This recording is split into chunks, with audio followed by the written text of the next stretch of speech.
Hujan turun sejak pagi. Rintiknya pelan tetapi tak kunjung berhenti. Seolah langit sedang menumpahkan sesuatu yang sudah lama disimpan. Dari balik jendela ruang tengah, Arini berdiri memandang halaman belakangnya yang luas. Rumput di sana basah dan daun-daun mangga menggantung berat oleh air. Rumah itu sepi. Dan kesunyian selalu terdengar lebih jelas saat hujan turun. Arini menghela nafas. Tangannya mengusap lengan sendiri bukan karena dingin, tapi karena kebiasaan menenangkan diri. Suaminya, Rangga, sudah seminggu berada di luar kota. Seperti biasanya, rapat, proyek, pertemuan. Kata-kata itu terdengar seperti alasan-alasan yang tak lagi perlu dijelaskan. Tidak ada yang salah, tapi juga tidak ada yang benar-benar hangat. Kebun kecil itu adalah satu-satunya bagian rumah yang membuat Arini merasa hidup. Namun sejak penjaga kebun lama mengundurkan diri 3 bulan lalu, kebun itu mulai tak terurus. Rumput tumbuh liar, beberapa tanaman bunga mati, dan tanah tampak kehilangan bentuknya. Karena itu, ia menerima rekomendasi dari tetangganya, seorang penjaga kebun baru. Namanya Bagas. Dan hari ini adalah hari pertama ia datang. Arini mendengar suara gerbang samping digeser. Langkah pelan memasuki halaman basah. Ia keluar dari pintu dapur dengan payung, lalu melihat sosok itu berdiri mematung di bawah hujan tipis. Bagas menunduk hormat. "Saya Bagas, Bu." Suaranya rendah, tenang, tidak tergesa. Pakaian kerjanya sederhana, kemeja lengan panjang kusam, celana kerja yang sudah jelas sering dipakai. Tangannya kasar, kulitnya kecoklatan. Ada sesuatu dalam caranya berdiri. Bukan pasrah, bukan pula percaya diri. Tapi diam yang menyimpan banyak cerita. Arini tersenyum kecil. "Ayo masuk dulu, hujannya belum berhenti." Bagas menggeleng pelan. "Tak apa, Bu. Saya terbiasa. Hujan begini malah lebih enak untuk mencangkul. Tanahnya lembut." Ada ketenangan dalam ucapannya yang membuat Arini berhenti sejenak. Ia hanya mengangguk, menyerahkan jas hujan yang ia bawa dari dalam. Bagas menerimanya dengan cara yang hati-hati, seolah itu sesuatu yang berharga. "Terima kasih." Kemudian ia mulai bekerja. Arini memperhatikan dari teras belakang. Bukan karena ingin mengawasi, tapi entah, ada rasa ingin melihat bagaimana seseorang menyentuh kebun itu lagi. Bagas bekerja lambat, detail, penuh pengertian terhadap tanah. Setiap gerakan seperti sudah dipelajari lama. Cara ia menyapu daun basah, memotong ranting mati, memperbaiki batas taman dengan tangan telanjang. Rintik hujan menempel di bahunya tapi ia tak mengelapnya. Tubuhnya seolah menyatu dengan cuaca. Arini menyadari sesuatu. Rumah itu tidak lagi sepenuhnya sepi. Menjelang sore, hujan berhenti. Awan masih kelabu, tapi langit mulai terang. Arini membawa secangkir teh hangat dan menaruhnya di atas bangku kayu dekat kebun. "Untuk kamu," katanya pelan. Bagas berhenti, mengangkat wajah. Tatapan itu bukan tatapan seorang pekerja yang menunggu instruksi, tapi tatapan seseorang yang telah lama hidup tanpa banyak perhatian. Ia menerima cangkir itu dengan kedua tangan. "Terima kasih, Bu." Ada jeda sunyi di antara mereka.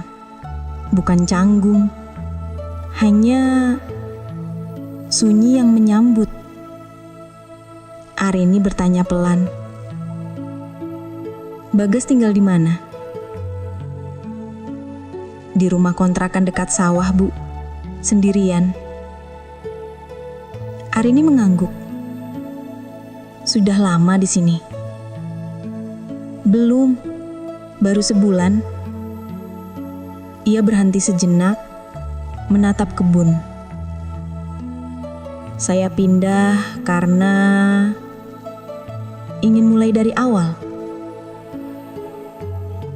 Arini tidak bertanya lebih jauh, tapi ia mengerti jenis kalimat seperti itu. Ia sendiri pernah mengucapkannya dalam hatinya berkali-kali. Angin sore lewat, daun-daun bergerak pelan, cangkir di tangan Bagas mengeluarkan uap hangat. Untuk pertama kalinya sejak sekian lama, Arini tidak merasa sendirian. Namun ia tidak mengatakan apa-apa. Hanya memandang kebun itu bersama seseorang yang juga menyimpan keheningan dalam dirinya. Keheningan itu tidak kosong. Keheningan itu terasa pulang. Namun keheningan, sebagaimana hujan, tidak pernah benar-benar berhenti. Ia hanya berubah bentuk. Sore itu, ketika Arini dan Bagas sama-sama memandang kebun yang mulai kembali rapi, awan kembali menebal di langit. Angin membawa aroma tanah basah dan daun yang baru dipotong. Udara di sekitar terasa lembut, tapi ada sesuatu yang menggema di dalam dada. Sesuatu yang tidak bisa dijelaskan. Arini berdiri lebih dekat dari sebelumnya, tanpa sepenuhnya menyadari. Bagas, sambil memegang cangkir teh hangat, menunduk sedikit dan mengusap embun di permukaan kayu bangku dengan ujung jarinya. Tak ada kata yang keluar. Namun justru itu membuat segalanya terasa lebih kuat. Hari-hari berikutnya, kebun itu berubah perlahan. Rumput yang tadinya liar mulai beraturan. Bunga-bunga yang sempat layu mulai menegakkan kepalanya kembali. Arini menyiram tanaman tiap pagi, sementara Bagas merawat tanah dan memotong ranting. Tapi, perubahan yang lebih besar terjadi di antara mereka. Sederhana sekali, namun terasa dalam. Bagas selalu datang lebih awal, kadang saat embun masih menggantung. Ia bekerja dengan cara yang membuat kebun itu seperti hidup kembali dari tidur panjang. Arini mulai lebih sering berada di luar. Duduk di beranda, berpura-pura membaca buku padahal matanya tidak bergerak di halaman yang sama selama berpuluh-puluh menit. Ada sesuatu dalam caranya memperhatikan Bagas yang tidak lagi bisa disebut sekadar melihat. Suatu siang, langit kembali mendung. Bukan hujan deras seperti sebelumnya. Hanya gerimis halus yang jatuh perlahan seperti bisikan. Bagas sedang menata kembali bedengan tanah di bawah pohon mangga. Arini mendekat, membawa payung. Meski ia tahu Bagas tidak pernah keberatan basah. "Kamu tidak apa-apa kalau terkena hujan begini?" tanya Arini pelan. Bagas berhenti, menoleh. Ada setitik embun di alisnya. "Saya baik, Bu. Hujan begini rasanya seperti rumah." Arini menatapnya sedikit lebih lama. "Rumah?" Bagas mengangguk, tapi tidak menjelaskan. Ada banyak kata yang tidak ia ucapkan. Dan entah kenapa, Arini ingin tahu lebih dari yang seharusnya. Sore itu, hujan turun lebih deras. Arini memanggil Bagas ke teras belakang. masuk dulu. Tunggu hujan sedikit reda. Bagas menurut.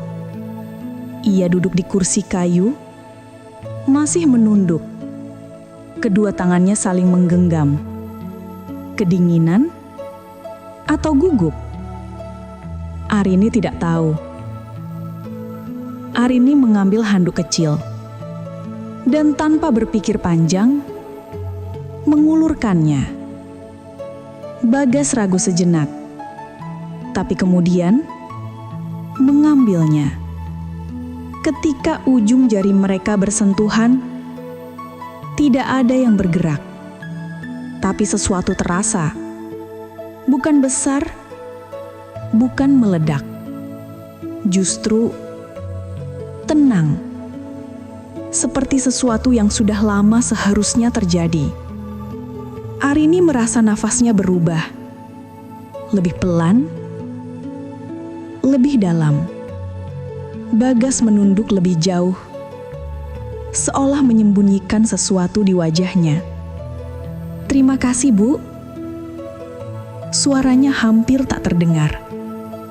Arini membuka mulut, ingin mengatakan sesuatu, apapun, tapi tiba-tiba suara pintu depan terdengar terbuka. Suara langkah masuk. Nada sepatu kulit yang berat. Rangga pulang. Arini terdiam. Bagas langsung berdiri. Tubuhnya refleks mengambil jarak, seolah udara di sekitar mendadak dingin. "Besok saya lanjutkan pekerjaannya, Bu," ujarnya cepat, sopan, tanpa menatap Arini terlalu lama. Dan sebelum Arini sempat mengatakan apapun, Bagas berjalan keluar, melewati sisi rumah, lalu menghilang di balik gerimis. Arini berdiri di teras. Payung tergenggam di tangannya. Hujan memantulkan cahaya yang redup. Ada sesuatu yang bergerak dalam dirinya. Sesuatu yang tidak seharusnya tumbuh, tapi juga sesuatu yang tidak bisa dicegah. Dan Arini tahu, ini baru permulaan. Malam itu, rumah terasa jauh lebih sunyi daripada biasanya. Bukan sunyi yang kosong, tapi sunyi yang penuh gema. Gema dari hal-hal yang tidak diucapkan. Rangga sudah tertidur di kamar, lelah setelah perjalanan jauh. Arini memandangnya sekilas. Wajah itu tidak berubah. Dewasa, rasional, sedikit letih, dan jauh. Bukan jauh dalam arti jarak fisik, tapi jauh dari dirinya. Ia menyelimuti suaminya pelan, lalu berjalan ke ruang tengah. Hujan di luar merintih pelan, seperti mengetuk-ketuk kaca jendela meminta masuk. Arini tahu pikirannya seharusnya kosong, tapi yang terlintas bukan Rangga. Yang terlintas adalah bagaimana Bagas menundukkan wajah tadi. Bagaimana ia menggenggam handuk itu dengan hati-hati. Bagaimana jarak di antara mereka terasa begitu rapuh. Arini duduk di sofa, menutup matanya. Ia mencoba mengusir bayangan itu, tapi bayangan itu menetap. Pagi berikutnya, Bagas datang seperti biasa. Tapi ada yang berbeda. Ia lebih diam dari sebelumnya, lebih menjaga jarak. Seolah takut sesuatu yang tidak kasat mata akan terungkap jika ia berdiri terlalu dekat. Arini menyapanya dengan suara pelan. "Selamat pagi, Bagas." "Pagi, Bu." Suaranya singkat, cepat, seperti langkah orang yang takut terpeleset. Tapi mata tidak bisa berbohong. Saat Bagas menunduk, Arini melihat sesuatu. Rindu yang tidak seharusnya ada. Kebun itu tampak jauh lebih hidup hari ini. Tapi dua orang yang ada di dalamnya justru hati-hati, seperti berjalan di atas tanah yang baru digemburkan. Lembut, namun bisa kapan saja menenggelamkan langkah. Arini membawa teh sore seperti biasanya. Hanya kali ini, tangannya sempat bergetar. Bagas menerima cangkir itu.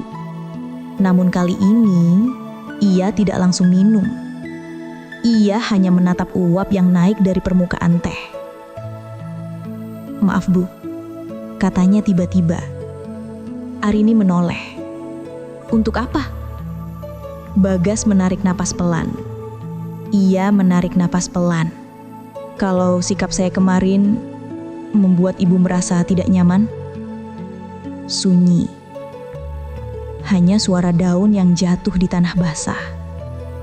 Arini menggenggam cangkirnya lebih erat. "Tidak Bagas, kamu tidak membuatku tidak nyaman." Bagas mengangkat wajah perlahan. Ada hujan kecil di iris matanya. Terpendam, tertahan. "Justru kamu membuatku merasa sesuatu yang sudah lama tidak kurasakan." Arini membeku. Bagas seperti menyadari kata-katanya baru saja melewati batas yang tak terlihat. Ia menuduk cepat, seolah ingin menghapus ucapannya yang sudah terlanjur keluar. "Tolong lupakan, Bu. Saya hanya..." "Bagas?" Arini memanggilnya lembut. Sangat lembut. Bagas berhenti. Arini berbicara pelan. Suaranya rendah seperti membisikkan sesuatu yang hanya boleh didengar angin dan pepohonan. "Kamu tidak salah." Mata Bagas bergetar. Arini menatap kebun. Tidak berani menatap wajahnya. Kita hanya merasakan sedikit terlalu banyak. Bagas menutup matanya, seolah kata itu menusuk tepat di tempat yang paling ia lindungi. Hujan turun lagi, tapi kali ini hujan terasa seperti pengakuan. Bagas berkata pelan, "Kalau saya boleh jujur, saya takut." Arini mengangguk. "Aku juga." Mereka tidak menyentuh, tidak pula mendekat. Tapi jarak itu kini terasa sangat tipis. Dan keduanya tahu, mulai hari ini tidak ada jalan untuk kembali ke semula. Hari-hari setelah itu berjalan seperti sesuatu yang sudah diatur tanpa perlu dibicarakan. Tidak ada pernyataan, tidak ada pengakuan, tidak ada kata-kata besar yang dilontarkan. Namun, semua terasa berubah. Arini mulai bangun sedikit lebih pagi. Tidak karena ia ingin mengejar waktu, tetapi karena ia tahu seseorang akan ada di kebun, menyapu embun dari daun-daun, memulai hari dengan diam yang begitu lembut. Ia menyiapkan 2 cangkir teh di pagi hari, 1 untuk dirinya, 1 untuk Bagas. Tanpa ia sadari, rumah itu dulu sunyi kini menunggu sesuatu setiap harinya. Bagas pun berubah, meskipun ia berusaha menyembunyikannya. Ia lebih berhati-hati dalam gerak, lebih hening dalam langkah. Seolah setiap sentuhan pada tanaman juga merupakan sentuhan untuk menjaga perasaan di antara mereka tetap halus, tidak pecah. Kadang ia mencuri pandang ke arah Arini. Bukan pandangan memohon, bukan pula ingin, hanya kesadaran bahwa seseorang di rumah itu menjadi penting. Dan itu saja sudah berbahaya. Suatu sore, langit oranye pudar. Angin membawa bau tanah yang hangat, sejenak mengingatkan pada sesuatu yang terlupakan. Perasaan menjadi hidup. Arini membawa pot tanah liat kecil. "Bagas, aku ingin menanam bunga baru di sini," katanya. Bagas mendekat. Lututnya benar-benar menyentuh tanah, sementara Arini berjongkok di sampingnya. Jarak mereka terlalu dekat, namun tidak ada yang bergerak menjauh. Bagas mengambil sekop kecil, mulai menggali tanah. Arini menunduk, memegang akar bunga yang halus. "Tolong tahan bagian batangnya," ujar Bagas. Arini mengulurkan tangan. Jari jemarinya menyentuh jari jemari Bagas, sangat singkat, sangat ringan. Namun cukup untuk mengubah nafas menjadi lebih pelan. Mereka sama-sama terdiam. Tidak ada yang mencabut tangan duluan. Tidak ada yang meminta maaf. Tidak ada yang menjelaskan. Sentuhan itu bukan kecelakaan, juga bukan kesadaran penuh. Itu adalah kebutuhan yang tidak diucapkan. Saat bunga mulai ditanam sempurna, Bagas tetap menunduk. Tapi suara yang keluar darinya kali ini lebih dalam, lebih jujur. Bu Arini, kalau saya terlalu banyak berada di sini, saya takut saya akan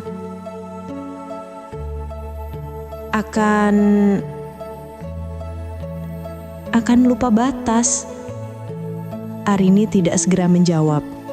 Dadanya terasa aneh, seolah ada yang tumbuh, seperti tunas di awal musim hujan. Pelan, ia berkata, "Kalau kamu lupa batas, maka aku akan mengingatkannya." Bagas menutup mata sesaat, seperti seseorang yang merasakan angin menyentuh luka yang sudah lama tertutup. "Kalau ibu juga lupa?" Arini tidak menjawab, karena ia tahu jawaban itu bukan lagi miliknya. Ia hanya menunduk, membantu menempuk tanah di sekitar bunga baru. Gerakan lembut, pelan, tapi tangan mereka tetap berdekatan, terlalu berdekatan. Hujan tidak turun sore itu, langit hanya gelap, seolah alam pun menahan sesuatu yang perlahan tumbuh di antara dua manusia yang seharusnya tidak saling mendekat. Malamnya, Arini tidak bisa tidur. Ia tidak memikirkan salah atau benar. Ia tidak memikirkan harga diri, rumah tangga, atau konsekuensi. Ia hanya memikirkan cara Bagas menyebut namanya. Seolah nama itu bukan sekedar panggilan, tapi tempat pulang. Dan ketika seseorang yang hampir tenggelam menemukan tempat pulang, tidak ada yang bisa benar-benar membendungnya. Arini menutup mata. Namun rasa itu tetap ada, Tumbuh, diam, pasti. Sejak kejadian di pendopo sore itu, suasana hatiku tidak pernah benar-benar tenang. Ada sesuatu dalam sorot mata Bu Raras, perpaduan antara rindu, kesepian, dan ketakutan yang terus menghantui pikiranku. Aku tak tahu apakah aku yang terlalu membawa perasaan atau memang ada sesuatu yang sedang ia sembunyikan dari dunia ini. Malam itu, hujan turun tanpa jeda. Angin membawa aroma tanah basah yang dingin. Di rumah kebun, lampu gantung tua bergoyang pelan, menebarkan bayangan yang panjang ke dinding. Aku mengusap keringat di leherku, meski udara terasa dingin. Entah kenapa dadaku terasa sesak. Tiba-tiba, pintu rumah kebun diketuk. Tok, tok, tok. Aku terdiam. Siapa yang datang malam-malam begini, terlebih dalam hujan deras? Perlahan aku buka pintu. Di sana berdiri Bu Raras. Tubuhnya basah, rambutnya menempel di pipi. Nafasnya sedikit terengah. Payung kecil di tangannya tak mampu melawan derasnya hujan.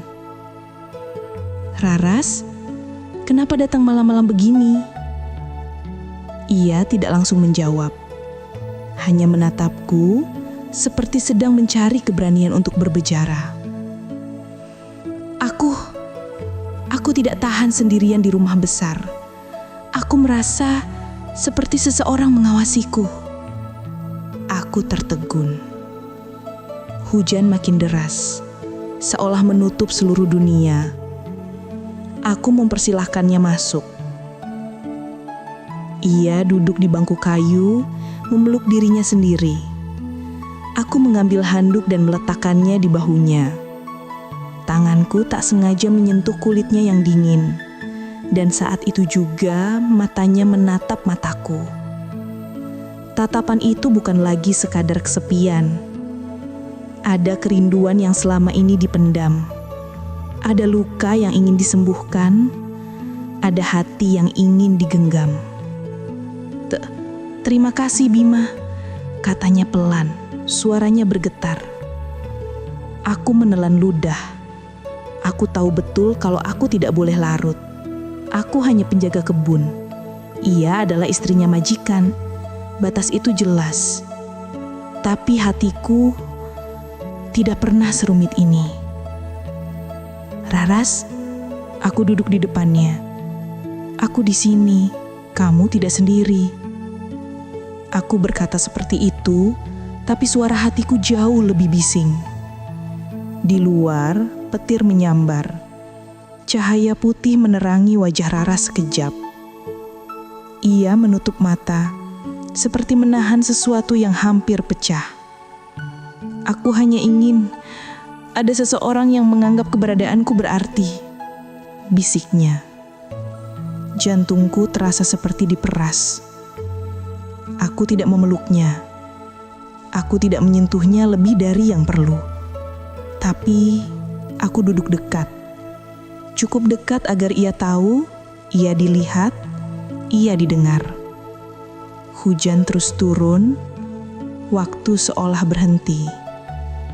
Dan untuk pertama kalinya sejak aku datang ke rumah ini, aku mulai menyadari sesuatu.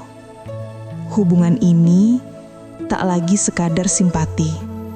Sudah berubah menjadi sesuatu yang jauh lebih dalam dan jauh lebih berbahaya. Keesokan paginya hujan telah reda. Namun dadaku terasa masih penuh beban. Bu Raras sudah kembali ke rumah besar, meninggalkan hanya aroma samar parfum melati di kursi kayu tempat ia duduk tadi malam. Aku tidak mengungkit kejadian itu. Ia pun tidak. Setidaknya bukan dengan kata-kata. Namun hubungan kami telah berubah, dan kami berdua mengetahuinya. Hari itu aku kembali bekerja di kebun. Menyiram tanaman, memotong ranting, memeriksa pagar bambu yang sedikit lapuk. Tapi pikiranku tak pernah benar-benar ada di sana.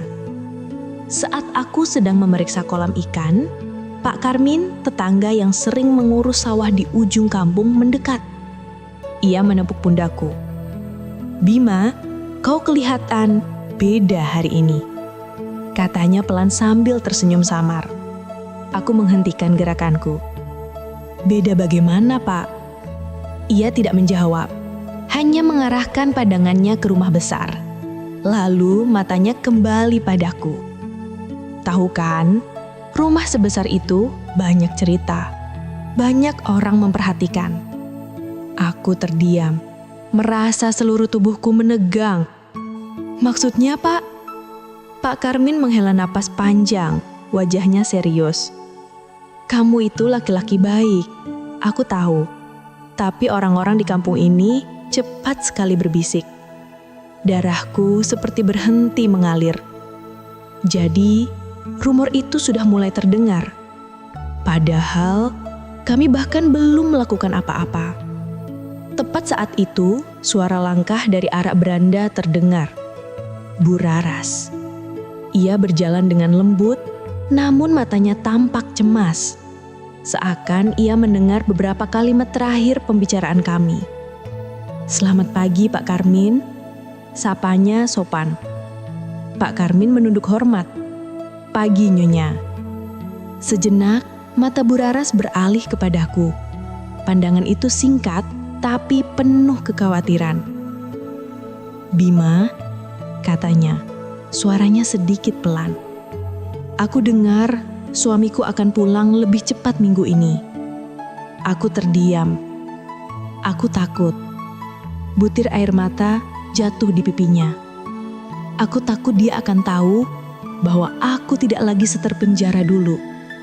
Aku mendekat selangkah. Tanganku tidak menyentuhnya. Namun suara hatiku semeruak dalam kata-kata. "Aku ada, Raras. Apapun yang terjadi, aku tidak akan membiarkanmu menghadapi semuanya sendirian." Bu Raras memejamkan mata. Tubuhnya bergetar. Namun bukan karena dingin, melainkan karena kebenaran yang mulai tumbuh di antara kami. Hubungan ini bukan lagi hanya rahasia, bukan lagi hanya ketertarikan. Ini sudah menjadi sesuatu yang harus kami pertahankan atau kami relakan. Dan waktunya semakin dekat. Hari itu datang lebih cepat dari yang kami duga. Langit tidak mendung, tapi suasana terasa berat. Angin berhembus pelan, namun daun-daun di halaman seolah enggan bergerak. Seakan seluruh alam memahami bahwa sesuatu sedang berubah. Sore itu, sebuah mobil hitam berhenti di depan rumah besar. Pintu mobil terbuka, seorang pria turun, tegap, rapi, dengan mata tajam yang menyapu halaman seakan mencari sesuatu yang hilang. Pak Arga, suami Bu Raras, tuan tanah sekaligus pemilik semua kebun yang kuurus. Raras berdiri di teras. Senyum yang ia tampilkan terlihat rapi, tapi matanya berkata lain. Aku menyaksikan dari kebun, di balik rimbunnya pohon Kamboja, berusaha terlihat biasa saja. Jantungku berdetak lebih cepat dari biasanya. Tidak ada yang perlu dicurigai, seharusnya. Hari itu datang lebih cepat dari yang kami duga. Langit tidak mendung, tapi suasana terasa berat. Angin berhembus pelan, namun daun-daun di halaman seolah enggan bergerak. Seakan seluruh alam memahami bahwa sesuatu sedang berubah. Sore itu, sebuah mobil hitam berhenti di depan rumah besar. Pintu mobil terbuka. Seorang pria turun, tegap, rapi, dengan mata tajam yang menyapu halaman seakan mencari sesuatu yang hilang. Pak Arga, suami Bu Raras, tuan tanah sekaligus pemilik semua kebun yang kuurus. Raras berdiri di teras. Senyum yang ia tampilkan terlihat rapi, tapi matanya berkata lain. Aku menyaksikan dari kebun, di balik rimbunnya pohon Kamboja, berusaha terlihat biasa saja. Jantungku berdetak lebih cepat dari biasanya. Tidak ada yang perlu dicurigai, seharusnya. Suara Pak Arga berat namun datar. Raras, aku pulang. Raras menunduk sedikit. Selamat datang. Tidak ada pelukan, tidak ada kehangatan. Hanya dua orang yang pernah saling memilih, namun kini terpisah oleh sesuatu yang tak terlihat. Aku berpura-pura menatap pot bunga di dekat tangga saat Pak Arga menoleh ke arahku. Bima ya? Suaranya terdengar biasa, tapi tatapannya menembus. Iya Pak, selamat datang kembali, jawabku, dengan kepala menunduk sedikit. Ia tersenyum tipis, senyum yang sulit diterjemahkan. Kudengar kau pekerja yang rajin. Kebun terlihat lebih rapi daripada terakhir kali aku pulang. Aku membalas dengan hormat. Terima kasih Pak. Saya hanya melakukan apa yang bisa saya lakukan. Tapi dalam hati, apa dia tahu? Apa dia mendengar rumor? Malamnya, rumah besar seperti menahan nafas. Raras duduk sendirian di ruang baca. Lampu kuning redup memantulkan bayangan lembut di wajahnya. Aku bisa melihatnya dari jendela saat mengambil alat kebun yang tertinggal karena Raras meminta aku tinggal sedikit lebih lama. Meski hanya dalam diam. Tiba-tiba, pintu ruang baca terbuka. Aku ingin bicara. Suara Pak Arga. Raras mendongak. Tentang apa? Tentang apa yang tidak ia ucapkan selama ini. Aku tahu kau kesepian, kata Pak Arga, tanpa nada marah, hanya kelelahan. Raras menutup buku di pangkuannya perlahan. Aku tidak pernah ingin menyakitimu. Lanjut Arga, suaranya lebih lembut. Aku mencoba memberikan keamanan, masa depan, rumah. Tapi mungkin aku lupa, seseorang juga butuh ditemani. Ucapan itu seharusnya terasa manis, tapi terlambat, terlalu terlambat. Arga mendekat mengambil tangan istrinya. Kalau ada sesuatu yang ingin kau katakan, katakan padaku sekarang. Raras menatap tangan itu, jemari yang dulu ia genggam dengan harapan. Tapi kini, hatinya sudah berada di kebun, di bawah pohon mangga, di antara tawa yang sederhana dan kebersamaan yang jujur. Air matanya jatuh. Suara Raras pecah. Aku sudah tidak tahu bagaimana harus kembali. Keheningan itu berat, sangat berat. Arga tidak marah, hanya terdiam, dan itu jauh lebih menyakitkan. Dari luar, aku mendengar suara langkah tergesa. Pintu teras terbuka. Raras keluar, wajahnya penuh air mata. Ia melihatku, berdiri saja, tidak mendekat, tidak memanggil. Tapi aku tahu apa arti tatapan itu. Aku tidak bisa kembali ke hidupku yang lama. Tapi aku tidak tahu harus pergi kemana. Aku mendekat perlahan, tanpa menyentuhnya. Aku di sini, bisikku. Aku tetap di sini. Di saat itu, tanpa kata-kata, tanpa janji, tanpa sentuhan, mereka memilih satu sama lain. Bukan karena hasrat, bukan karena kesepian, tapi karena kebenaran hati yang akhirnya berani muncul ke permukaan. Namun, ketika dua hati memilih satu sama lain, dunia luar tidak selalu mau menerima. Dan badai yang sesungguhnya baru akan dimulai. Tapi bukan semua badai datang untuk menghancurkan. Beberapa datang untuk menunjukkan arah yang sebenarnya. Malam itu, setelah Raras menahan tangisnya, setelah aku berdiri bersamanya tanpa kata, Pak Arga keluar menyusul. Namun bukan dengan amarah, bukan dengan teriakan. Ia berhenti beberapa langkah dari kami. Aku tidak bodoh, katanya pelan. Bukan ancaman, bukan gertakan, hanya kejujuran seorang pria yang akhirnya melihat sesuatu yang telah lama ia abaikan. Rumah ini sudah lama tidak menjadi rumah bagimu ya Raras. Raras memejamkan mata, angin malam membawa aroma tanah basah. Aku mencoba, jawabnya lirih. Tidak menyalahkan, tidak menyudutkan, hanya kebenaran. Pak Arga menatapku, aku menatap balik, bukan menantang, bukan takut, hanya menerima. Apa kau menyakitinya? Tanya Arga, suaranya tetap tenang. Aku menggeleng. Tidak Pak, aku hanya berada di sana ketika ia merasa sendirian. Keheningan panjang jatuh di antara kami. Akhirnya Arga menghela nafas panjang, nafas seorang laki-laki yang akhirnya mengakui kekalahannya sendiri. Bukan pada orang lain, tapi pada waktu. Kalau begitu, katanya pelan, aku tidak ingin jadi penjara bagi siapapun, termasuk untukmu. Raras? Raras menutup mulutnya dengan kedua tangan, bahunya bergetar. Bukan karena takut, tapi karena akhirnya ia didengarkan. Arga melanjutkan dengan suara perlahan. Kita akan bicara baik-baik, kita akan berpisah. Tanpa saling melukai. Ia menatap Raras, bukan sebagai suami, tapi sebagai seseorang yang pernah mencintai. Aku hanya ingin kamu bahagia.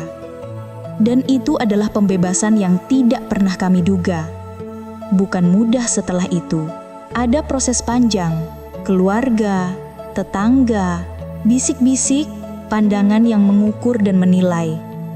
Tapi ketika seseorang akhirnya memilih kejujuran, langkah-langkah berikutnya terasa lebih ringan. Raras tidak pergi bersamaku dalam sekejap. Ia menyelesaikan segala yang perlu ia akhiri. Aku pun tetap bekerja di kebun, karena kebun ini bukan hanya pekerjaan. Ini adalah tempat di mana semua rasa dimulai. Bulan berganti, musim berubah, dan pada suatu sore yang teduh, di bawah pohon mangga yang sama, tempat semuanya pertama kali terasa hidup. Raras berdiri di hadapanku. Tanpa tangisan, tanpa ketakutan, tanpa rahasia. Hanya dirinya, utuh. Aku sudah selesai, katanya. Aku tersenyum, bukan karena bahagia berlebihan, tapi karena tenang. Sekarang, kau mau kemana? Tanyaku pelan. Raras menatap kebun yang hijau, burung kecil bertengger di ranting atas. Cahaya senja menembus dedaunannya. Ke tempat di mana aku bisa tumbuh, jawabnya. Ia menatapku, dan aku ingin kamu ada di sana. Aku tidak memintanya berjanji, aku tidak mengucapkan kata cinta, aku hanya menggenggam tangannya. Hangat, nyaman, rumah, sederhana, seperti kebun yang selalu subur ketika dirawat dengan hati. Penutup dan pelajaran, kadang cinta tidak datang dengan kembang api. Ia datang perlahan, seperti tetes hujan yang jatuh ke tanah kering. Membuatnya hidup kembali. Kadang, meninggalkan bukan berarti kalah, melainkan berani memilih kebahagiaan. Dan kadang, rumah bukan tempat dengan atap dan dinding. Rumah adalah tempat di mana hati akhirnya berhenti mencari. Di sore itu, di bawah pohon mangga yang sama, aku dan Raras tidak lagi bersembunyi. Kita tidak lagi berlari. Kita pulang.